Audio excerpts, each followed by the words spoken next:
I was just curious at that point in your career, like what was your inspiration on drums, and like what were you going for with Malevolent Creation and trying to push that sound that you were pushing at the time?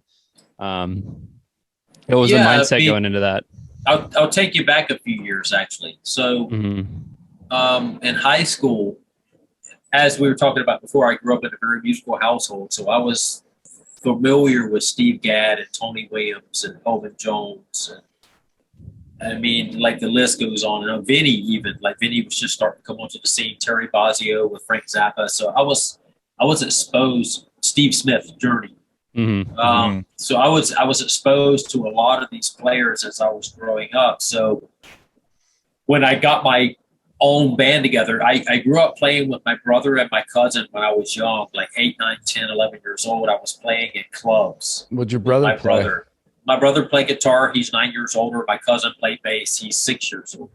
Mm-hmm. So when they were in their teens, I was still young, but I would get into clubs and things and be able to play with them. And not only that, when I was real young, we did like my mom's garden club meetings, and like community functions at the clubhouse, that kind of stuff. Just playing cover songs. So I was familiar with playing from a young age. And then obviously, I discovered Slayer, Metallica too, somewhat, but like Dark Angel and Slayer, I was more attracted to like the real heavy stuff. Like anytime I heard a drummer, like, oh yeah, that's what I'm gonna do. Oblivion, that demo from '89's got some of the fastest double bass, probably the fastest double bass, acoustic double bass with microphones that existed up until probably 1993 when Covenant came out.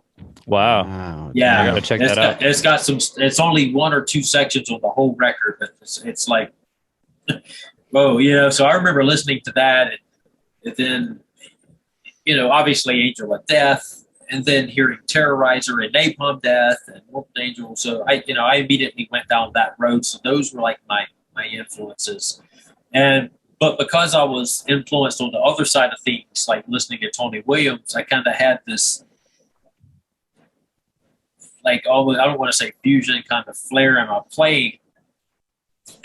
But that was kind of where I was going, kind of fusing the two together. And then I heard Human. Mm-hmm. And I was like, oh, That's damn. a game like, changer, dude. Yeah. And it was for me because I was kind of doing that. Yeah. And I was like, oh, shit. That was going to be, fuck, dude. Yeah, that was going to be my thing. You had more of an original thing going, and then you realized that was going to be my theme, because I already had the background from Zappa to, Miles Davis and the influence of that whole thing in my family. So, and it kind of made me mad to where I just went the opposite direction. I said, you know what? All right. So that's happening. I'm not hearing somebody just doing nothing but blast and double bass. For 3 or 4 minutes of time, I wasn't hearing anybody. And like Morbid Angel, he was the closest at the time, but I'm talking 1991, we're going back a little bit. So at that time period, I just thought to myself, like, that's the only thing I'm going to do. I'm just going to out endurance everybody. Because I was, even at that, I was trying to find my voice. And I thought that I had found it. I thought that I was like, okay, this is something I'm doing that I'm not hearing anybody else doing. And then I get this record. It was even a pre-production from Relativity. I was on this mailing list and we got shit like in the mail. Remember, like cassette tapes, tape trading and shit. Yeah, tape trading. And somebody that worked at Relativity like snuck this thing out and sent it to me or whatever. And I remember listening to it being like, and loving every minute of it, going, man, this is so killer. This is exactly what I was thinking in my mind, exactly how I would have done it, how I was playing at the time. Going back to that, what you're talking about, the editing and stuff. So I was randomly just looking because I'm, obviously, I know a ton about you, but I didn't know it was Derek on the Wikipedia page. I just looked today. It said Derek One Take Roddy.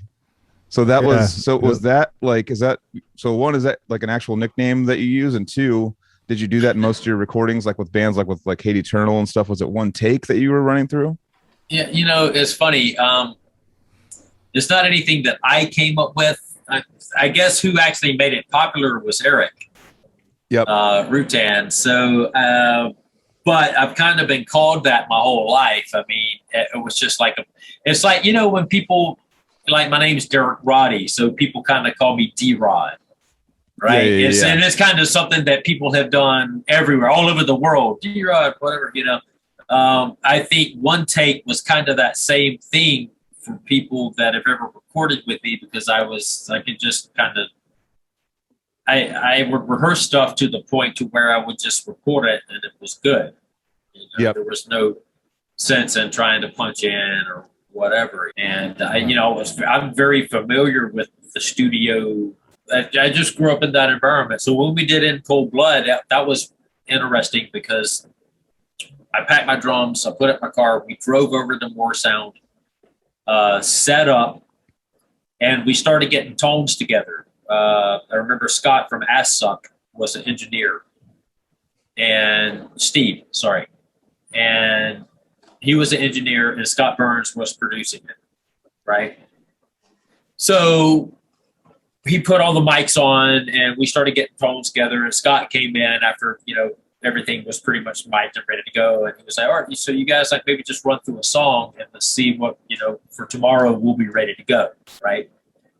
So we ran through one song, we ran through another song, another, took a break. Hey, I don't know what Scott used for an excuse. Hey, let's you guys just we'll get it. Since you played so many songs, let's get a demo of what you guys have already done. Okay, cool. What haven't we played? Oh, we haven't played this. All right, we busted out, blah, blah, blah, blah, blah. Bam, drums done. I mean, it was like 3.5 hours. You know what I mean? Fuck, dude. And then it wasn't even we listened back to it and we're like, yeah, really? All right. Yeah, that's cool. Let's just keep them. And those were all like first take. Just if you were to come into your rehearsal room and set up and jam through your songs, that's what In Cold Blood was. I mean, it was just that. It was like we just ran through the songs. And then, of course, Phil and JP came back and they laid their tracks over the top of the drums. But that was just me and Phil. Like, we thought we were getting tones. Meanwhile, Scott was, and we did that on 2-inch tape too. So Scott was rolling tape the whole time, changing tapes over. We didn't even know, Smart man, dude. Kind of funny.